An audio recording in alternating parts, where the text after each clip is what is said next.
प्रधानमंत्री नरेंद्र मोदी जी ने 15 अगस्त को अब तक के सबसे बड़े जीएसटी प्रस्तावों के बारे में सुधार की घोषणा की है। तो आज की हमारी क्लास इसी जीएसटी प्रस्ताव के ऊपर होने वाली है और जीएसटी के ऊपर जितने भी हम पिछले, चूंकि ये बार बार चर्चा में विषय आ रहा है, इसलिए जितने भी एग्जाम्स हैं उनके अंदर इस पर क्वेश्चन लगातार पूछे जा सकते हैं। तो आज हमारी जो क्लास है ये जीएसटी में होने वाले नए सुधार और ये जीएसटी कब से लागू हुआ, कैसे हुआ, इससे संबंधित जो बेसिक बुनियादी चीज़ें हैं उनके बारे में भी हम इस क्लास में एक संपूर्ण नॉलेज को आज हम अचीव करेंगे, पूरी बात करेंगे। तो नमस्कार दोस्तों, मेरा नाम है अरुण भदौरिया और आज हम इस क्लास में बात करने वाले हैं जीएसटी की एबीसीडी पूरी। सबसे पहली चीज़ हम ये समझते हैं कि जीएसटी को समझना इतना ज़रूरी क्यों है और ये क्यों हमें समझना चाहिए। तो सबसे पहली चीज़ तो कि जितने भी अब तक के हमारे एग्ज़ाम्स होते हैं उन एग्ज़ाम्स के अंदर इसका समझना सबसे ज़्यादा ज़रूरी होता है, क्योंकि एग्जाम्स में लगातार इस बात पर बार बार चर्चा उठती रहती है कि क्या जीएसटी से संबंधित प्रश्न जो बनते हैं वो हमें कैसे टैकल करना है और कहाँ से हमें उनको सॉल्व करना है। दूसरी चीज़, जीएसटी एक देश के ऊपर लगने वाला टैक्स है जिसको हर व्यक्ति जो भी देश के अंदर सेवाएं या फिर वस्तुओं का उपभोग कर रहा है उनके ऊपर वो व्यक्ति टैक्स पे करता है। तो देश का एक आम नागरिक होने की वजह से भी हमें इस टैक्स के बारे में एक बेसिक नॉलेज होनी चाहिए, क्योंकि हम हर छोटी से बड़ी वस्तु के ऊपर इस पर टैक्स पे करते हैं। तो आज जो हम बात करने वाले हैं इसमें हम सबसे पहले बात करेंगे कि हमारे यहाँ जो जीएसटी का सिस्टम लागू हुआ है, ये जीएसटी का सिस्टम कब से और कैसे लागू हुआ। तो दोस्तों मैं आपको बता दूं, जीएसटी भारत में लगने वाला एक वस्तु और सर्विस टैक्स, जो गुड्स एंड सर्विस टैक्स है, जिसको हम वस्तु और सेवा कर कहते हैं, ये एक प्रकार का इनडायरेक्ट टैक्स है, अप्रत्यक्ष कर है। अप्रत्यक्ष कर का मतलब होता है कि जब कोई टैक्स लगाया किसी और के ऊपर जाता है और उसका जो भार, अंतिम भार होता है, वो किसी और के ऊपर पड़ता है। यानी कि impact of tax and incidence of tax दोनों ये अलग अलग होते हैं, उसको हम बोलते हैं इनडायरेक्ट टैक्स। तो जितने भी वस्तुओं और सेवाओं के ऊपर जो टैक्स लगते हैं, यानी देश के जो उपभोक्ता या जो नागरिक हैं, जो जिन भी वस्तुओं और सेवाओं का उपभोग करते हैं, उनके ऊपर जो टैक्स लगता है उसको हम बोलते हैं इनडायरेक्ट टैक्स। जीएसटी ऐसा ही एक इनडायरेक्ट टैक्स है जिसे 1 जुलाई 2017 से लागू किया गया और इसका उद्देश्य पूरे देश के लिए एक राष्ट्र एक कर, यानी वन टैक्स वन नेशन की अवधारणा को साकार करना था। जीएसटी वस्तु और सेवाओं की खरीद पर लगाया जाता है और ये कई मौजूदा जो टैक्स थे उन अप्रत्यक्ष करों को हटा करके उनके स्थान पर एक टैक्स को लेकर के आया गया। इसीलिए ये एक वन टैक्स सिस्टम है या एकल कर प्रणाली है। वन टैक्स सिस्टम क्यों है? क्योंकि इससे पहले central excise duty, service tax और जो स्टेट्स के वैट लगते थे उन सबको हटा करके जीएसटी को लाया गया। जीएसटी एक डेस्टिनेशन बेस्ड टैक्स है, गंतव्य आधारित प्रणाली है। जी हाँ, डेस्टिनेशन बेस्ड का मतलब होता है ये कर उस जगह लगाया जाता है जहां पर वस्तुओं का उपभोग किया जा रहा है, ना कि जहां से वस्तुओं का उत्पादन किया जा रहा है। तो भारत में जो जीएसटी है, ये जीएसटी के मुख्यतः तीन आधार पर या तीन प्रकारों पर इसको लगाया गया। सबसे पहला टैक्स लगाया गया जिसका नाम था सेंट्रल जीएसटी, सीजीएसटी। यह टैक्स केंद्र सरकार द्वारा लगाया जाता है। दूसरा टैक्स था जिसका नाम दिया गया एसजीएसटी, स्टेट जीएसटी। यह टैक्स राज्य सरकारों द्वारा लगाया जाता है। और तीसरा टैक्स था जिसका नाम था आईजीएसटी या इंटीग्रेटेड जीएसटी, जिसको केंद्र और राज्य दोनों के द्वारा इसका लेन देन होता है या दोनों की सरकारें इसके ऊपर टैक्स लगाती हैं। अब जो भी राज्य के टैक्स थे, तो राज्यों में से हमारे देश के अंदर कुछ राज्य ऐसे भी हैं जिनको हम केंद्र शासित प्रदेश या यूनियन टेरिटरी के रूप में भी जानते हैं।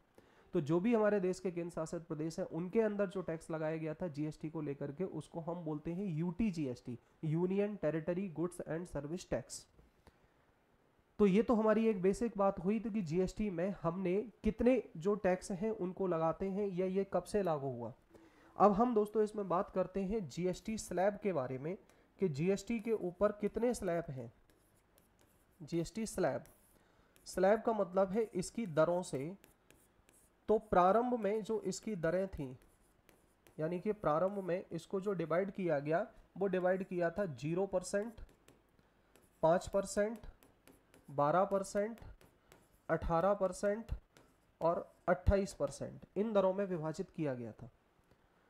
0% के अंदर उन टैक्स को, उन वस्तुओं को हम रखते हैं जो बहुत ही जरूरी उपभोग की वस्तुएं हैं, जिनके ऊपर टैक्स लगाने से उनके दाम बढ़ सकते हैं और जो बेसिक नीड्स की गुड्स होती हैं जिनका लेन देन हर व्यक्ति के लिए, जीवन के लिए लाभ जरूरी होता है, यानी इनके बिना हम सर्वाइवल कर पाना मुश्किल हो जाता है। तो ऐसी वस्तुओं को 0% के टैक्स स्लैब में रखा गया था।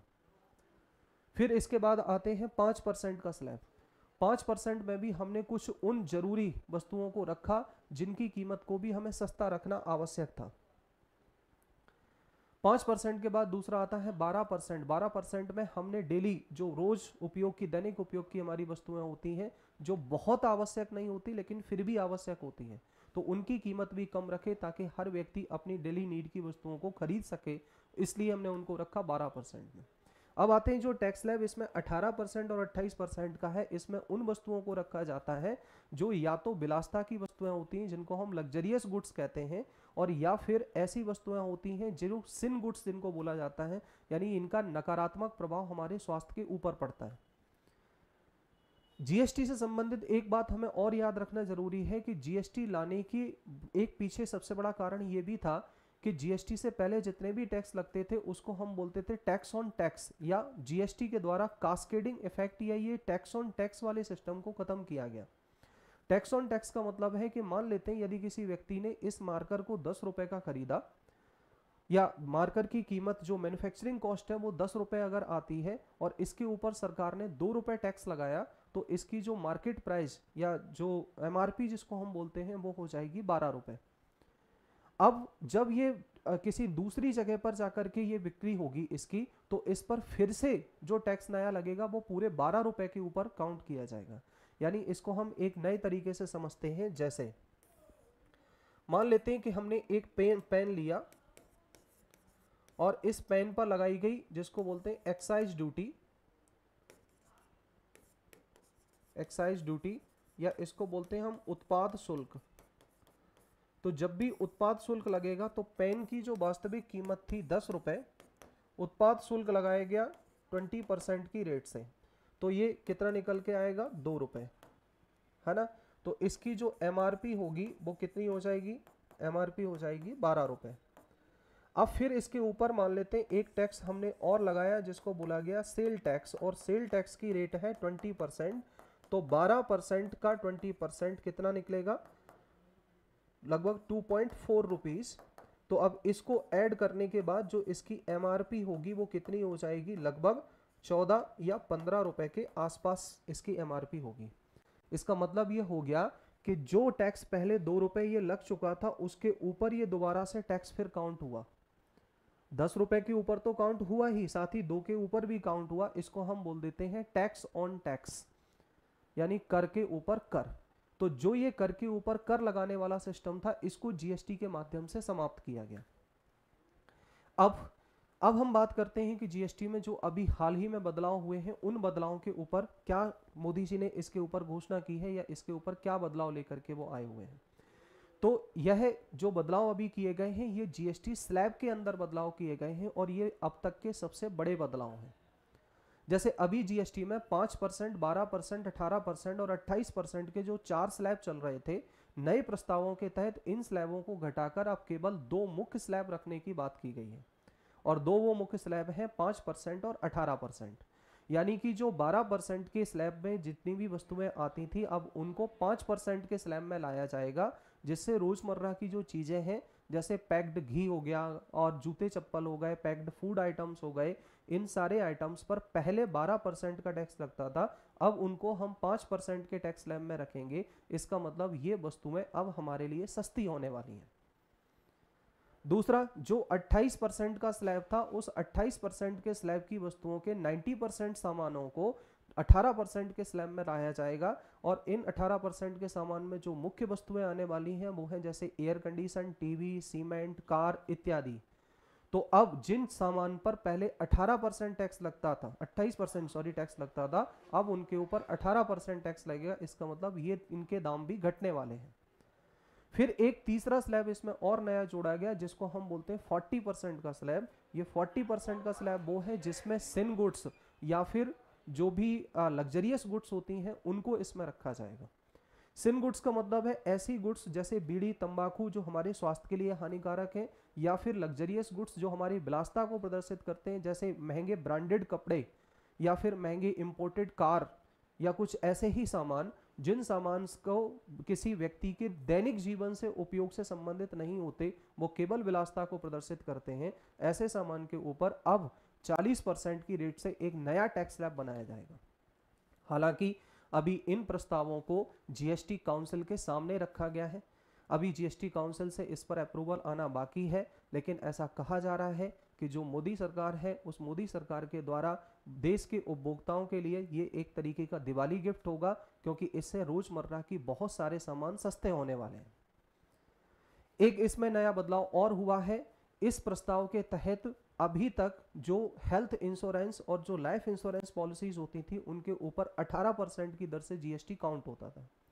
इन नए प्रस्तावों के तहत हेल्थ इंश्योरेंस और जो इंश्योरेंस पॉलिसीज हैं अब उनको जीएसटी से या टैक्स स्लैब से बाहर किया जा रहा है। इसका मतलब है कि जो बीमा कवरेज है वो अब सस्ता हो जाएगा, प्रीमियम सस्ता हो जाएगा और उसके बीमा कवरेज के दायरे में ज्यादातर लोग आ सकेंगे।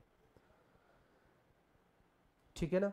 तो अगर ये प्रस्ताव लागू हो जाते हैं तो ये हमारे देश के लिए बहुत अच्छा होगा और ऐसे प्रस्तावों को से हमारे देश में जो अर्थव्यवस्था है उसको वृद्धि मिलेगी, देश के अंदर उपभोक्ताओं की जो जेब है उस पर बोझ कम पड़ेगा, उनकी बचत में वृद्धि होगी, हमारे देश में रोजगारों में वृद्धि होगी, उत्पादन श्रृंखला बढ़ेगी, इससे हमारा जो जीडीपी है उस जीडीपी में वृद्धि होना संभव है। तो इन प्रस्तावों के लागू होने के बाद देखते हैं आगे क्या प्रस्ताव आते हैं और इनको किस तरीके से देश की सरकार में लागू किया जाता है। इस पर जो भी संभावित क्वेश्चन बन सकते थे वो मैंने आपको बताए, और जो डेली रोजमर्रा की जो चीज़ों में हमें इंफॉर्मेशन की ज़रूरत हो सकती थी वो भी मैंने आपको बताया। ऐसी हमारी और इंफॉर्मेटिव वीडियो के लिए हमारे साथ जुड़े रहें, चैनल को सब्सक्राइब करें और तब तक के लिए मस्त रहें, दुरुस्त रहें। मिलते हैं एक नए टॉपिक के साथ। जय हिंद, नमस्कार।